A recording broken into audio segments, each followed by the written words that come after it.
The large-scale surprise attack by Gaza militants on Israel on Saturday has left hundreds of Israelis dead, prompting a lethal volley of retaliatory Israeli airstrikes and a formal declaration of war on Sunday. Welcome to TIT TV. Citizens of Israel, we are at war, not in an operation, not in rounds. At war, Israeli Prime Minister Benjamin Netanyahu said in a video message shortly after the militant group Hamas,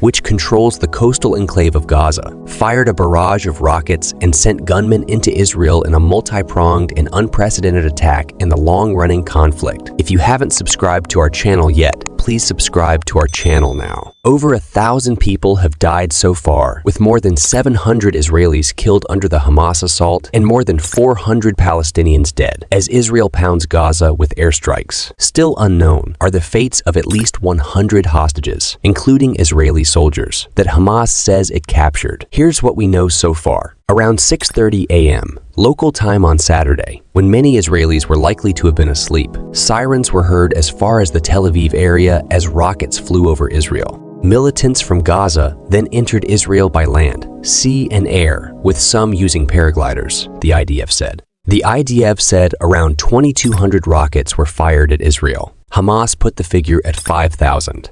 To put that in context, some 4,000 rockets were fired from Gaza into Israel during the 50-day war between the two sides in 2014. Hamas military commander Mohammed al-Deif called the Operation Al-Aqsa Storm and said that the assault on Israel was a response to attacks on women, the desecration of the Al-Aqsa Mosque in Jerusalem, and the ongoing siege of Gaza. Hamas said it captured Israeli soldiers, posting videos of soldiers it allegedly captured on its social media accounts. Videos geolocated and authenticated by Kyiv suggested that at least one Israeli soldier was taken prisoner by the group. On Sunday, the EDF published the names of 44 soldiers it says were killed in the attack. In response to the attack, Israel launched Operation Swords of Iron, striking a number of targets in the Gaza Strip. Netanyahu said Israel's response to the Hamas incursion will exact a huge price from the group. The IDF urged civilians in Gaza to leave their residential areas immediately for their safety, as Israeli military operations continued to target Hamas. Inside Gaza, the roar of Israeli warplanes could be heard, followed by loud explosions and rising plumes of black smoke. At least 313 people were killed over 24 hours, including at least 20 children, the Palestinian Ministry of Health in Gaza said Sunday. Another 1990 were injured, it added. In the north, Lebanon's Iran-backed Hezbollah group claimed responsibility for targeting 3 Israeli sites in an area known as Shibaya Farms using missiles and artillery. The area is considered by Lebanon as Israeli-occupied. How did the two sides get here? Tensions between Israel and the Palestinians have existed since before the nation's founding in 1948. Thousands of people on both sides have been killed and many more injured in the long-simmering conflict between the two sides over decades. Israel and Hamas have been involved in armed conflict dating back as early as the 1987 First Palestinian Intifada, or uprising, against Israel's occupation of the Gaza Strip and the West Bank. Israel captured Gaza from Egypt in a 1967 war, then withdrew in 2005. The territory, home to some 2 million Palestinians, fell under Hamas's control in 2007 after a brief civil war with Fatah, a rival Palestinian faction